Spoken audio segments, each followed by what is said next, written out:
नहम जमात के इम्तिहानी फार्म जुमा कराने का नया शेड्यूल जारी। गवर्नमेंट स्कूल बगैर किसी फीस के इम्तिहानी फार्म जुमा करा सकते हैं। कराची सानवी तालीमी बोर्ड कराची के चेयरमैन सीर शरफ अली शाह के मुताबिक जमात नहम साइंस और जनरल ग्रुप रेगुलर और प्राइवेट के सालाना इम्तिहानी फार्म साल 2023 के लिए जमा कराने का नया शेड्यूल जारी कर दिया गया है। तफसीलात के मुताबिक अब ये फार्म 16 दिसंबर 2022 तक बगैर लेट फीस के जुमा कराए जा सकते हैं, जबकि गवर्नमेंट स्कूल बगैर किसी फीस के इम्तिहानी फार्म जुमा करा सकते हैं। उन्होंने कहा कि स्कूल और तलबा व तालिबात को सहूलत फराहम करने के लिए ये फैसला किया गया है।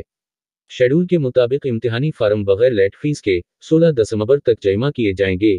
इसके बाद लेट फीस के साथ 29 दिसंबर से 23 दिसंबर तक 200 रुपये, 26 दिसंबर से 30 दिसंबर तक 500 रुपये, 2 जनवरी 2023 से 6 जनवरी तक 800 रुपये, 9 जनवरी से 13 जनवरी तक 1200 रुपये, 16 जनवरी से 20 जनवरी तक 1500 रुपये, 23 जनवरी से 27 जनवरी तक 1800 रुपये और आखिरी तारीख गुजरने के बाद 2500 रुपये लेट फीस के साथ इम्तिहानी फार्म जुमा किए जाएंगे।